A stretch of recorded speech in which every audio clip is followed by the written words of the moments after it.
Chloe San Jose, pinaninindigan ang pagiging palaban. Mula sa kanyang naging post, narito ang ilan sa mga naging komento. Isang netizen ang nagsabi na pag hindi ka nag-reply dito, ibig sabihin totoo. Huwag kang mag-hide ng comment, stay authentic. Journey kung paano mo i-manipulate si Carlos Edriel Yulo. Nakwento mo rin ba kay Tony na lumayas ka sa bahay ng mother mo sa Australia dahil matigas ang ulo mo? Ayaw mong pagsabihan ka. Mas may values pa ang sister mo sa Australia kaysa sa'yo. 18 years old ka, nagsimula ka ng magpakita ng puwet. Naging sobrang liberated ka after few years lang. Actually, Goldie, hindi ka lang makapal ang mukha. Ang taas din ng tingin mo sa iyong sarili. Huwag mong sabihin na successful ka now. Kasi hindi. Pilit mo lang kumakapit sa kasikatan ng utu-utu mong boylet. Kahit wala kang pakialam sa mga bashers, alam kong naaapektuhan ka kasi gano'n ang mga narcissistic. Feeling perfect, hindi ka binabash dahil lang sa mga suot mong pang Viva Max. Binabash ka lalo dahil sa impluensya mong nakakainsulto sa sakripisyo ng bawat Pilipinong magulang. Australian ka nga pala, after 8 years lang nanirahan doon, daig pa ang pinanganak doon. Pasalamat ka sa tunay mong ina at asawa ng iyong ina.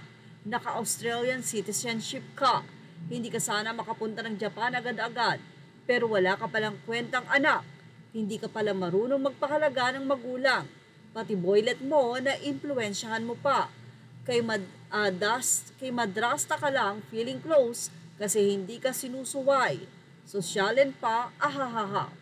Nag-response dito si Chloe at sinabi niya lang na sige, kwento mo yan pagbigyan, sayang naman ang effort mong mag-comment.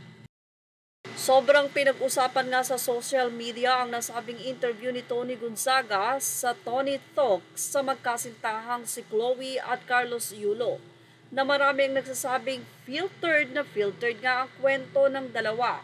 Kwentong pinagtugma-tugma nila na pang-shortcut na umalis itong si Chloe dahil toxic ang magulang. Si Chloe San Jose nga daw ngayon ay tinitignan na pinaka-bad influence especially sa kabataan.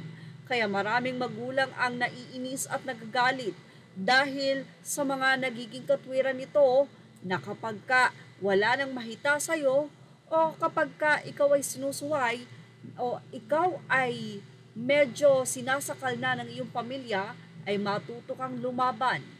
Anyway, may mga point din naman ang mga netizen dahil isang netizen ang nagsabi na napakalaking kawalan daw kay Carlos Yulo na nagkaroon nito ng problema sa pamilya.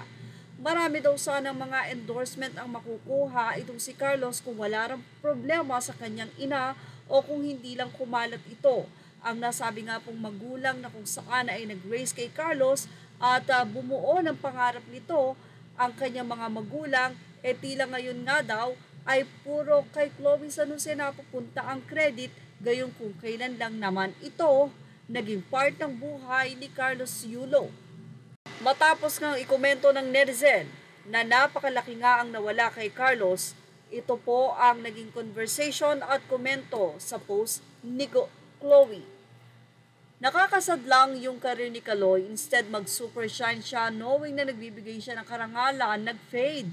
Nasa sports pa man din and role model ng mga bata. Sayang, years from now, as Kaloy would look back, ano kayang mararamdaman niya? Highs. Say naman ni Chloe San Jose, sino kaya ang gumawa ng situation that we're all in right now? Research mo dali. Sumagot ang isang netizen at sinabing, it takes two to tango dear.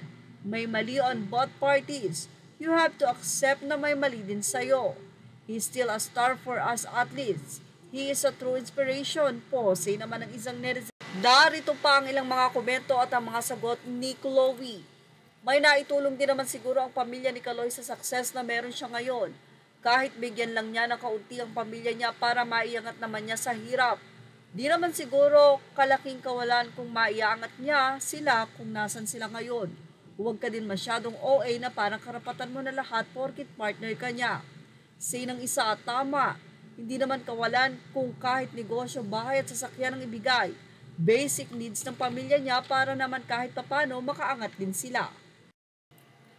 Suggestion pa ng isang netizen, Mag-thank you ka na lang sa nanay ni Kaloy. Kung walang nanay ni Kaloy, hindi mo makikilala si Kaloy. Bless muna.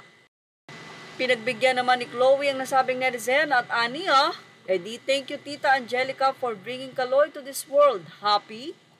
At isang netizen naman ang sinabi na, kay ayos-ayos ng pamilya, sinira mo para sa pansarili mo kung mabuti kang tao, makipag-ayos ka sa pamilya ni Carlos at kung totoong mahal mo siya, galangin mo ang nanay niya. Well, narito ang pabalang na sagot ni Chloe. How do you really know kung maayos sila as a family? Kilala mo sila personally? Lol, Cosme, I can tell you all sorts of stories, hehehe. And if she truly loves her child, she will know how to respect her child's boundaries and decision in life. Plus, provide guidance. Hindi naman na ito sinagot ni Chloe. Sabi ng isang netizen, pero kailangan mong i-push si Kaloy na makipag-ayos sa magulang niya. Gets mo? Kailangan mo pang pagsabihan si Kaloy na kausapin ng magulang kahit na sabihin mong ayaw mo, kaso nanay niya yon, balik-balik ta rin man ang mundo, nanay niya yon. Well, yan nga ang ating Showbiz Snap update. Images are all credit to the rightful owners. Thank you for watching Showbiz Snap.